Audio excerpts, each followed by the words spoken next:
Hello guys, WhatsApp, क्या हाल चाल है सबके। आई होप कि यार सब लोग अच्छे होंगे। This is your NV sir और आज हम करेंगे रफ्तार रिवीजन ऑफ प्रोबेबिलिटी, जो कि काफी इंपॉर्टेंट चैप्टर है। ठीक है, तो डेफिनेटली इसको हम जल्द से जल्द, मतलब बहुत ही शॉर्टेस्ट टाइम में हम इसको रिवाइज करने की कोशिश करेंगे। एंड यस, जितने भी इंपॉर्टेंट कॉन्सेप्ट्स हैं हम यहाँ पे सारे के सारे कवर करेंगे, तो सब कुछ आपको एक समरी मिल जाएगा, है ना, जो कि मोस्ट इंपॉर्टेंट है आपके जेई मेन के लिए भी और आगे आपको जेई एडवांस में भी ये डेफिनेटली काम आएगा। ठीक है, चलिए तो स्टार्ट करते हैं। प्रोबेबिलिटी, है ना, सबसे पहले जो इंपॉर्टेंट टर्म्स होते हैं उसको डिफाइन कर लेते हैं। तो एक आपका होता है रैंडम एक्सपेरिमेंट। रैंडम एक्सपेरिमेंट, देखो किसी भी एक्सपेरिमेंट को रैंडम एक्सपेरिमेंट नहीं बोल सकते।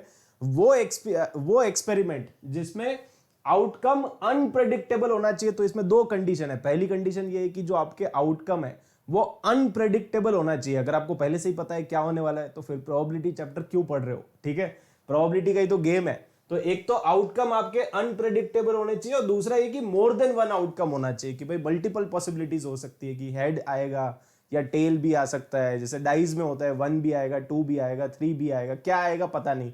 और बहुत सारे ऑप्शंस भी है, उनमें से कुछ भी आ सकता है। तो रैंडम एक्सपेरिमेंट उसी को बोलते हैं। सिमिलरली सैंपल स्पेस क्या होता है? Sample space is a set of all possible outcomes. जितने भी पॉसिबल आउटकम है वो सारे के सारे आप एक सेट के अंदर, सेट फॉर्मेट में आप रिप्रेजेंट कर दो, उसी को हम बोलते हैं सैंपल स्पेस। इवेंट क्या होता है? इवेंट होता है, it is a subset of sample space. जो सैंपल स्पेस आपने लिखा उसी का एक सबसेट होता है, छोटा सा पार्ट होता है उसका, उसको बोलते हैं हम इवेंट।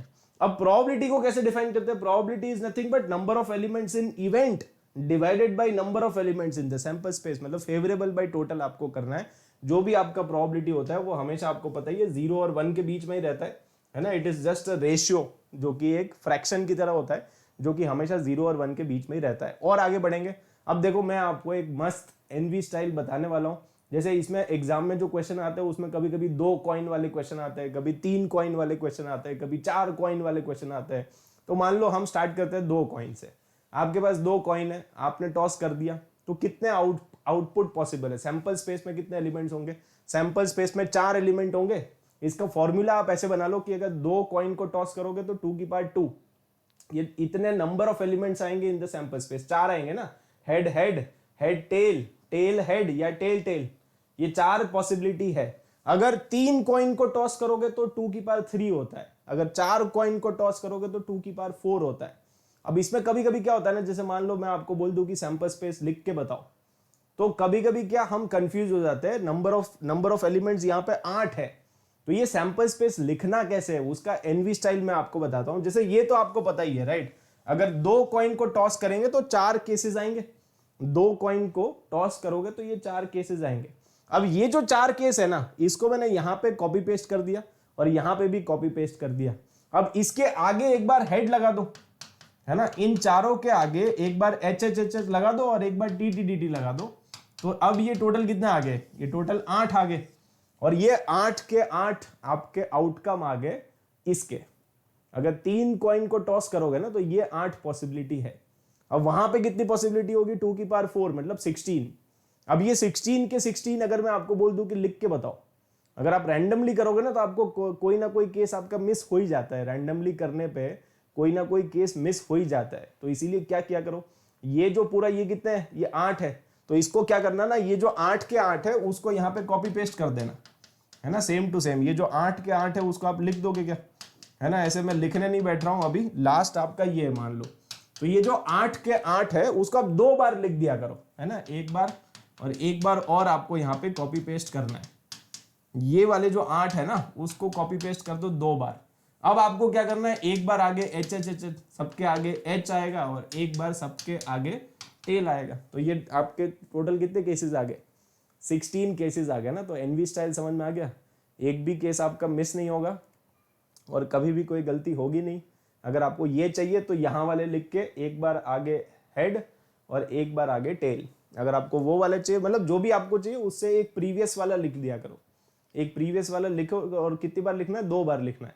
एक बार आगे एच और एक बार आगे टेल, ठीक है ना। तो मतलब आपके सारे केसेस आ जाएंगे।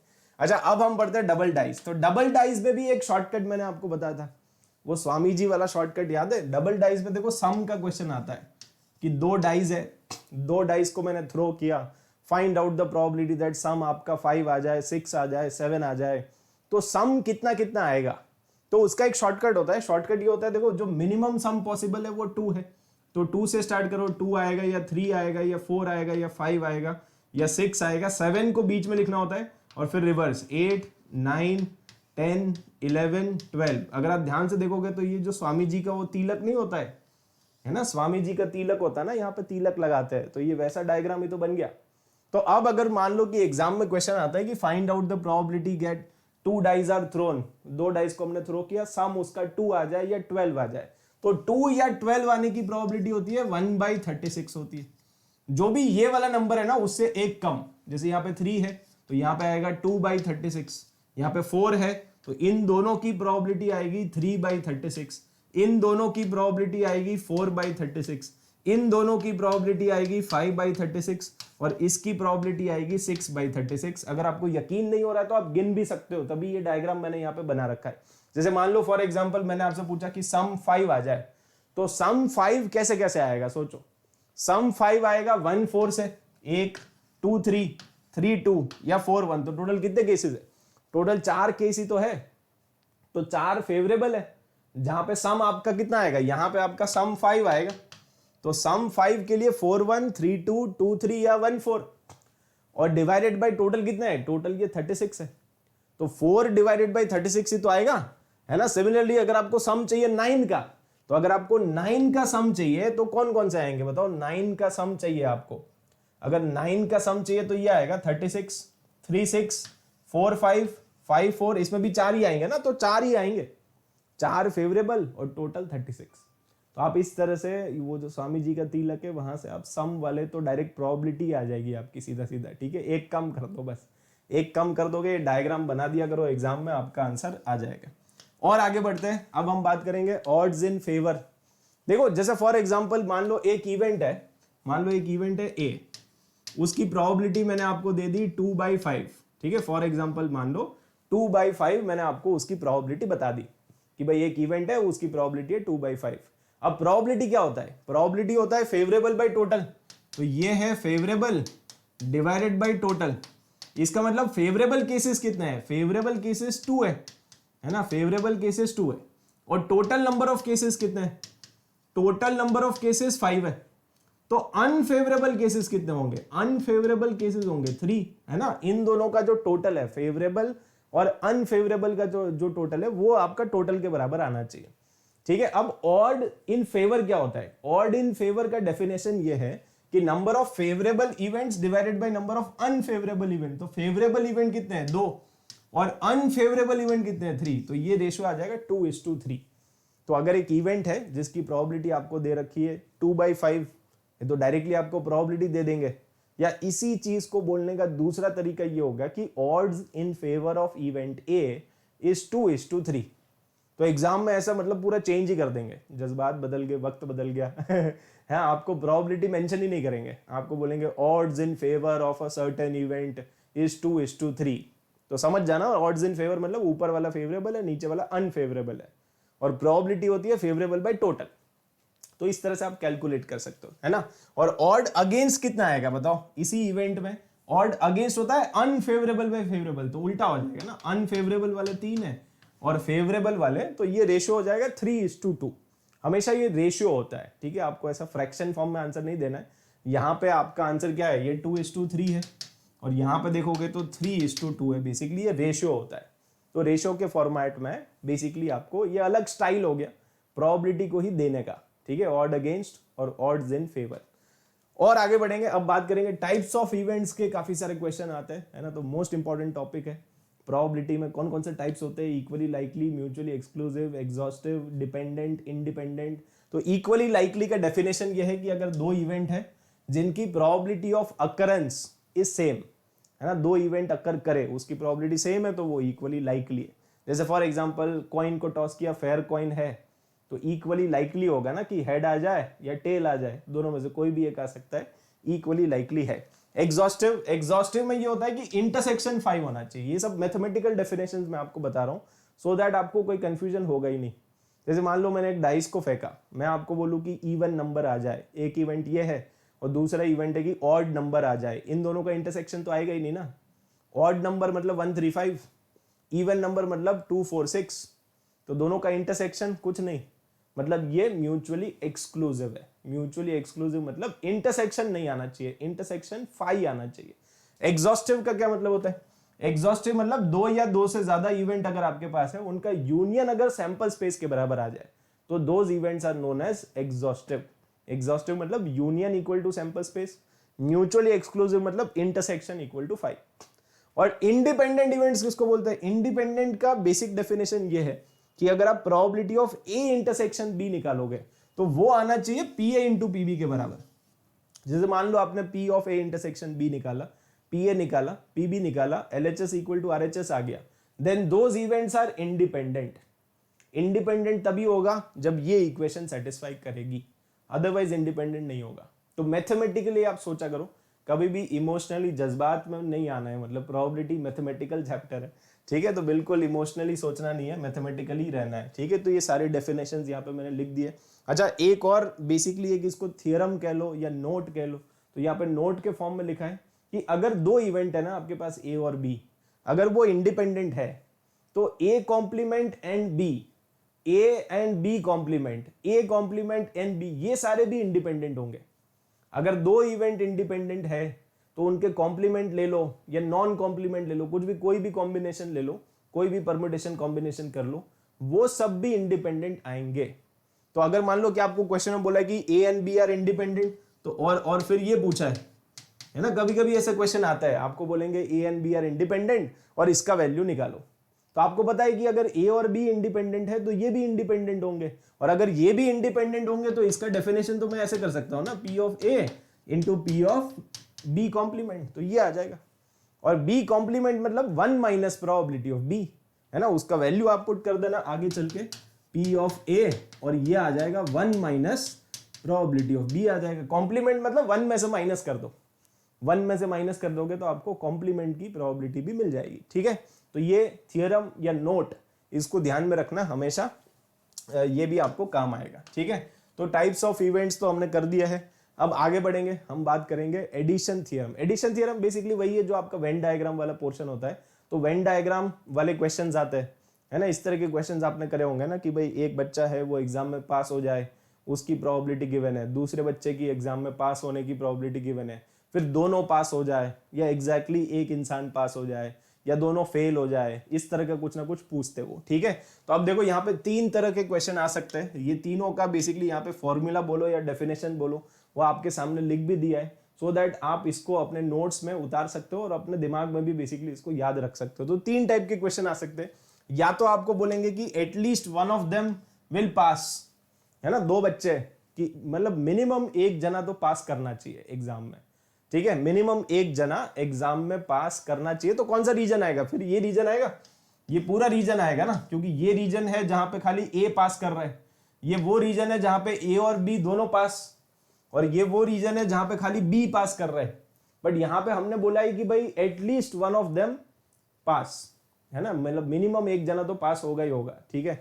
तो ये बेसिकली क्या बन गया, ये यूनियन बन जाएगा, और यूनियन का फॉर्मूला क्या होता है, P A plus P B minus P of A intersection B.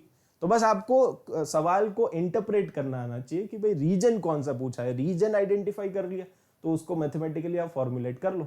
अब जैसे ये दूसरा सवाल है, तो दूसरे सवाल में क्या पूछा है, दूसरे सवाल में वो कह रहा है कि एग्जैक्टली 1 इवेंट अकर, मतलब एग्जैक्टली एक जना पास होना चाहिए, मतलब या तो ए पास हो जाए, ये रीजन है, या ये रीजन है, राइट, या तो खाली ए पास हुआ, एग्जैक्टली एक ही जना पास होना चाहिए, दूसरा फेल होना चाहिए। तो ये वो रीजन है जहां पे ए पास हो गया बट बी फेल हो गया, और ये वो रीजन है जहां पे बी पास हो गया बट ए फेल हो गया। तो आपको ये रीजन चाहिए और प्लस आपको ये रीजन चाहिए। तो ये रीजन कैसे मिलेगा, तो आपको क्या करना पड़ेगा, आपको यूनियन निकाल के वो बीच वाला उसमें से माइनस करना पड़ेगा ना, तो A union B minus intersection करना पड़ेगा। तो ये ए यूनियन बी का ये फॉर्मूला है, इसमें से आपको माइनस करना पड़ेगा वो बीच वाला रीजन, तो ये बनेगा ना, ये 2 टाइम्स आ जाएगा बेसिकली। तो P A plus P B minus 2 times, 2 बार बीच वाला रीजन। आप ऐसे भी समझ सकते हो ये दोनों सर्कल हमने ऐड करे और बीच वाला जो रीजन है, सिंस हमने 2 बार गिन लिया तो 2 बार अब हटा भी दो, तो -2 times P of A intersection B. और तीसरा जो पार्ट है, तीसरे पार्ट में बोल रहा है कि ओनली ए अकर्स, ओनली ए अकर्स मतलब खाली ए पास होना चाहिए, है ना, बाकी फेल होना चाहिए, तो ओनली ए पास होना चाहिए, मतलब ये वाला रीजन। तो थर्ड पार्ट में ये रीजन पूछ रखा है। अगर ये रीजन पूछ रखा है तो ये कैसे हम मैथमेटिकली फॉर्म करेंगे? तो आप पूरा सर्कल ले लो ए वाला और उसमें से इंटरसेक्शन हटा दो, तो ए वाला पूरा सर्कल में से इंटरसेक्शन को हटा देंगे। तो लॉजिकल भी है, मैथमेटिकल भी है इसमें, मतलब रट्टा मारने की, प्योरली रट्टा तो नहीं है, बट फिर भी आप एज अ फॉर्मूला इसको रट्टा मारना चाहते हो तो कर सकते हो। रट्टा मारने वाले को कोई रोक नहीं सकता, बट फिर भी ये quite, it is quite logical, right? तो आप लॉजिकली इसको समझो। अच्छा, एक और चीज, अगर आपको कभी भी, है ना, इस तरह का कोई भी सवाल है और फिर बीच में मतलब चुपके से अगर आपको बोल दिया जाए कि ए और बी तो म्यूचुअली एक्सक्लूसिव है, तो म्यूचुअली एक्सक्लूसिव का डेफिनेशन क्या पढ़ा था हमने, बताओ? अगर कभी भी क्वेश्चन में ये वाला वर्ड मेंशन्ड है कि ए और B are mutually exclusive, mutually exclusive मतलब उसका इंटरसेक्शन 5 होगा, और अगर इंटरसेक्शन 5 है तो इंटरसेक्शन की जो प्रोबेबिलिटी है वो 0 हो जाएगी। अगर इंटरसेक्शन की प्रोबेबिलिटी 0 हो गई, मान लो इंटरसेक्शन की प्रोबेबिलिटी 0 हो गई, तो अगर ये 0 हो गया तो यूनियन का वैल्यू आ जाएगा P A plus P B. तो अगर कभी भी आपको ऐसा बोला है कि A and B are mutually exclusive, हमेशा ध्यान रखना इंटरसेक्शन वाला 0 हो जाएगा, तो खाली आपका फॉर्मूला इतना ही आएगा, P A plus P B आएगा, क्योंकि इंटरसेक्शन वाला जो यहां पे था वो तो 0 हो गया। और अगर एग्जॉस्टिव बोला है तो एग्जॉस्टिव में डेफिनेशन ये होता है कि union equal to sample space, और since union equal to sample space होता है तो उसकी प्रोबेबिलिटी क्या आएगी? प्रोबेबिलिटी उसकी 1 आएगी, क्योंकि वो तो union equal to sample space हो गया ना, ऊपर भी सैंपल स्पेस आएगा, नीचे भी सैंपल स्पेस आएगा, तो अल्टीमेटली फेवरेबल बाय टोटल 1 आ जाएगा इसमें, ठीक है? तो एग्जॉस्टिव इवेंट्स में यूनियन की प्रोबेबिलिटी 1 होती है, और एक म्यूचुअली एक्सक्लूसिव में इंटरसेक्शन की प्रोबेबिलिटी 0 होती है, क्योंकि ए इंटरसेक्शन बी 5 होता है, तो नंबर ऑफ एलिमेंट 0, तो फेवरेबल में नंबर ऑफ एलिमेंट्स आपके 0 आ जाएंगे। समझ गए ना? तो ये हमेशा आपको ध्यान रखना होता है। और आगे बढ़ेंगे, अब 3 इवेंट की बात करेंगे। मान लो 3 बच्चे, है ना, कौन पास हुआ कौन फेल हुआ, इस तरह के क्वेश्चन आते हैं। कभी कभी वो भी क्वेश्चन आते हैं कि कुछ लोग हैं जो न्यूज़पेपर ए को पढ़ते हैं, कुछ लोग न्यूज़पेपर बी को पढ़ते हैं, कुछ लोग न्यूज़पेपर सी को पढ़ते हैं, कुछ लोग हैं जो तीनों न्यूज़पेपर पढ़ लेते हैं, ठीक है? इतना टाइम पता नहीं कहाँ से मिलता है, 3 न्यूज़पेपर पढ़ लेते हैं। कुछ लोग हैं जो 2 न्यूज़पेपर पढ़ते हैं, है ना? तो इस तरह का। या ऐसे भी क्वेश्चन आता है कि कुछ लोगों को चाय पसंद है, कुछ लोगों को कॉफी पसंद है, कुछ लोगों को पेप्सी पसंद है ना? तो ये बीच वाले वो लोग हैं जिनको तीनों ही पसंद है, चाय भी पीते, कॉफी भी पीते, पेप्सी भी पीते। ठीक है? तो ऐसे क्वेश्चंस इसमें आपको काफी मिलेंगे। तो अगेन, अगर आपको पूछा है कि tell me what is the probability that people like at least 1 drink, at least चाय या कॉफी या पेप्सी जो भी है उसमें से मिनिमम 1 ड्रिंक पसंद है, तो मैंने एटलीस्ट 1 बोला है। कभी भी एटलीस्ट 1 बोला है मतलब यूनियन निकालना है। यहां पे भी देखो एटलीस्ट 1 था, एटलीस्ट 1 कभी भी होता है मतलब यूनियन निकालना है। एटलीस्ट 1 मतलब ये पूरा रीजन आ जाएगा। इस पूरे रीजन में लोगों को कम से कम, मतलब कम से कम 1 न्यूज़पेपर तो पढ़ ही रहे ना, कम से कम 1 ड्रिंक तो उनको पसंद है ही, ठीक है? तो फिर उसका फॉर्मूला बन जाएगा P A plus P B plus P C, है ना? P A plus P B plus P C, फिर उसमें से ये सारी चीजें आपको माइनस करनी पड़ेगी, और फिर लास्ट में आपको जो इंटरसेक्शन है उसको ऐड करना पड़ेगा। तो यूनियन का ये तो बहुत फेमस फॉर्मूला है, तो ये तो आपको याद होना ही चाहिए, बहुत बेसिक एंड फेमस फॉर्मूला है। अच्छा, अगर एबीसी म्यूचुअली एक्सक्लूसिव है तो ये जितने भी इंटरसेक्शन वाले टर्म्स आपको दिख रहे हैं वो सब 0 हो जाएंगे। अगर आपको बोला है एबीसी म्यूचुअली एक्सक्लूसिव, अभी तो हमने पढ़ा था ना, म्यूचुअली एक्सक्लूसिव में केस में इंटरसेक्शन की प्रोबेबिलिटी 0 होती है। तो अगर म्यूचुअली एक्सक्लूसिव बोला है, ये भी 0 हो जाएगा, ये भी 0 हो जाएगा, ये भी 0 हो जाएगा, ये भी 0 हो जाएगा, तो फिर यूनियन आ जाएगा P A plus P B plus P C. और अगर एग्जॉस्टिव बोला है तो फिर यूनियन की प्रोबेबिलिटी 1 होती है। एग्जॉस्टिव के केस में हमेशा क्या होता है? यूनियन की प्रोबेबिलिटी 1 होती है, और म्यूचुअली एक्सक्लूसिव में जितने भी इंटरसेक्शन वाले हैं उन सब की वैल्यू 0 होती है, ठीक है? तो ये भी आप स्पेशल केसेस आप ध्यान में रखना। और आगे बढ़ते हैं। अब मान लो कि ऐसा क्वेश्चन पूछा है कि एग्जैक्टली 2 इवेंट्स अकर, एग्जैक्टली 2 न्यूज़पेपर पढ़ते हैं, what is the probability that some people read exactly 2, ऐसा something like that, exactly 2 event occur. तो अगर आपको exactly 2 इवेंट को अकर कराना है, मतलब कौन सा रीजन आएगा? exactly 2 इवेंट्स अकर, मतलब ये रीजन है ना, इसमें exactly 2 इवेंट अकर कर रहे हैं, ये रीजन और ये रीजन। तो ये रीजन हम मैथमेटिकली कैसे फॉर्मुलेट करेंगे? तो आप ये कर लो, A intersection B plus B intersection C plus C intersection A, लेकिन ये जो बीच वाला रीजन है उसको हमने 3 बार गिन लिया, क्योंकि इसमें भी गिना, इसमें भी गिना और इसमें भी गिना, तो 3 बार माइनस कर दो। 3 बार माइनस कर दोगे तो आपके पास ये शेडेड रीजन आ जाएगा, ठीक है?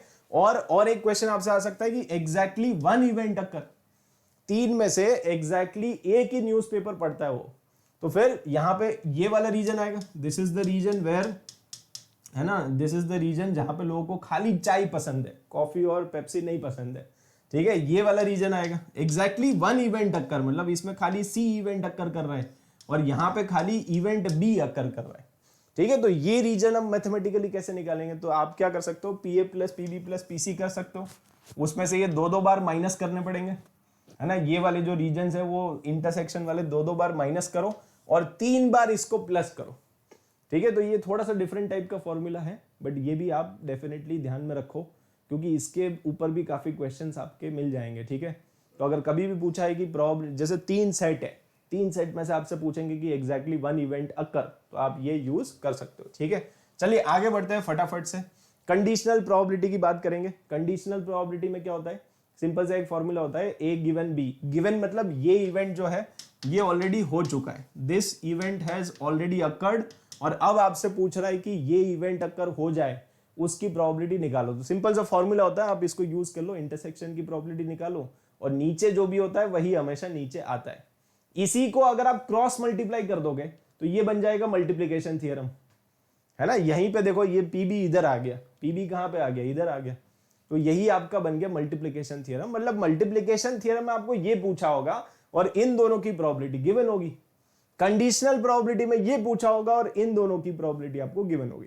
तो कंडीशनल का क्वेश्चन ऐसा ही आएगा कि find out the probability of something something if something something has already occurred, या ऐसे बोलेंगे कि if on throwing a dice odd number has occurred, now tell me the probability that it is a multiple of 3। तो ये conditional probability का सवाल हो गया, ठीक है। यस, तो ये फॉर्मूला बेस्ड है और इसमें ज्यादा कुछ भी नहीं है। और आगे बढ़ते हैं, अब हम बात करेंगे total probability theorem, Bayes theorem. ये तो मतलब most famous and most important topic है ही, है ना। इसके क्वेश्चन आते रहते हैं, जेई में भी आते हैं, बोर्ड एग्जाम में भी आते हैं, जेई एडवांस में भी आते हैं, वर्सेटाइल टॉपिक है, हर जगह इसके क्वेश्चंस आते हैं। अब देखो सबसे पहले तो आइडेंटिफाई कैसे करेंगे कि बेस थ्योरम लगाना है कि टोटल प्रोबेबिलिटी थ्योरम लगाना है। तो टोटल प्रोबेबिलिटी थ्योरम तभी लगाते हैं जब एंड रिजल्ट के बारे में आपको पूछा गया है, एक पूरा प्रॉपर ट्री डायग्राम बनता है ना, कि इवेंट ए अकर हो जाए या बी अकर हो जाए या सी अकर हो जाए, उसके बाद लेट अस से कि कोई एक गिवन जो भी है, मतलब रेड कलर का बॉल आ जाए या ब्लैक कलर का बॉल आ जाए, तो वो इवेंट अकर आपका हो जाए, ठीक है। तो बेसिकली अगर एंड रिजल्ट के बारे में पूछा है कि लास्ट में बताओ ग्रीन कलर का बॉल आया था लास्ट में, उसकी प्रोबेबिलिटी निकालो, then that is the question of total probability theorem. And result पूछा है तो वो टोटल प्रोबेबिलिटी थ्योरम है। लेकिन अगर एंड रिजल्ट गिवन है, एंड रिजल्ट गिवन है, मान लो आपको ऐसा बोला कि 2 डब्बे हैं, एक डब्बे में से दूसरे डब्बे में बॉल ट्रांसफर किया, अब ट्रांसफर कौन से कलर का किया वो आपको बताया नहीं, और फिर बोला कि सेकंड डब्बे में से एक बॉल निकालो और वो जो बॉल आया वो ग्रीन कलर का आया, ऑलरेडी बता दिया, तो एंड रिजल्ट आपको बता दिया। अब आपसे पूछेंगे कि what is the probability that the transferred ball is red या ट्रांसफर्ड बॉल इज ग्रीन, तो बीच में क्या हुआ, बीच में क्या गड़बड़ घोटाला हुआ, उसके बारे में अगर पूछा है, then that is the question of Bayes theorem. Total probability theorem में आपको क्या करना है, ट्री डायग्राम बनाना है, जो भी ब्रांचेस है उनको मल्टीप्लाई करके ऐड कर दो, लेकिन वहां पे फेवरेबल बाय टोटल करना होता है। जैसे मान लो ये वाला फेवरेबल है तो फेवरेबल आएगा, नीचे पूरा टोटल भी आएगा। इसके क्वेश्चन थोड़े से आपको प्रैक्टिस करने पड़ेंगे, है ना, तो इसके आप कम से कम 3-4 PYQ लगा के जाना, सो दैट आपको थोड़ा कॉन्फिडेंस आ जाए, ठीक है। तो इसमें होमवर्क ले लो आप, मिनिमम 3 to 4 क्वेश्चंस आप एक बार इसके प्रैक्टिस करके जाना, वैसे इजी होता है ना। टोटल प्रोबेबिलिटी बेस थ्योरम के क्वेश्चन काफी सारे आते भी है, ठीक है। और अभी के लिए हम आगे बढ़ेंगे, अब हम बात करेंगे binomial probability, again most important topic specially for JEE Main, ठीक है।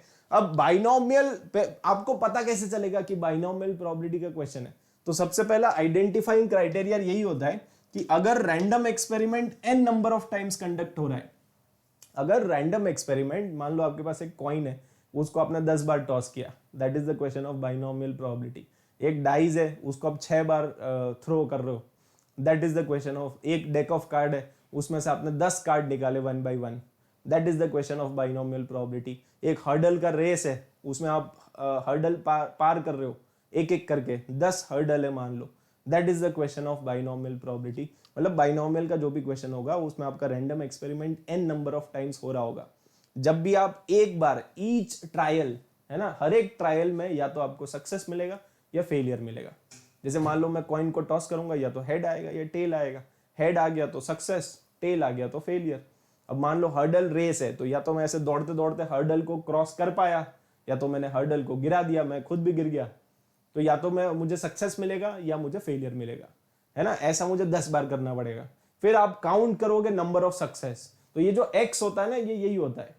This is the probability of getting exactly R number of success. मान लो मैंने 10 बार किया, है ना, ऐसे दौड़ के गया, पार नहीं हुआ, फिर से दौड़ के गया, फिर से पार नहीं हुआ, फिर से दौड़ के गया, एक आधी बार पार हो गया। तो व्हाट इज द प्रोबेबिलिटी कि अगर मैंने ये 10 बार किया तो मुझे 5 बार सक्सेस मिले। इस तरह का अगर क्वेश्चन है तो आपको ये basically this is the probability of getting exactly R number of success, है ना। लेट्स से कि 10 बार किया, आप निकालना चाहते हो कि प्रोबेबिलिटी दैट मुझे मुझे एग्जैक्टली 4 बार सक्सेस मिले, तो क्या फॉर्मूला हो जाएगा, 10C4 प्रोबेबिलिटी ऑफ सक्सेस की पावर 4 और प्रोबेबिलिटी ऑफ फेलियर की पावर 6 आ जाएगा। तो ये आपका आ जाएगा। प्रोबेबिलिटी ऑफ सक्सेस और फेलियर जो है वो आपको निकालना पड़ेगा, बट P+Q का वैल्यू 1 होता है, तो कोई भी एक अगर आ जाएगा तो दूसरा भी आपका आ जाएगा। तो हर एक ट्रायल में प्रोबेबिलिटी या तो आपको सक्सेस मिलेगा या फेलियर मिलेगा, और नंबर ऑफ सक्सेस है capital X। This is the probability of getting exactly R number of success. ठीक है, तो ये भी सिंपल एक फॉर्मूला बेस्ड क्वेश्चन इसमें काफी आते हैं। और आगे बढ़ेंगे, अब हम बात करेंगे प्रोबेबिलिटी डिस्ट्रीब्यूशन टेबल। एक टेबल टाइप का गिवन रहता है, उसमें आपसे क्वेश्चन में पूछता है मीन, वेरिएंस, स्टैंडर्ड डेविएशन, ये सब पूछ सकता है।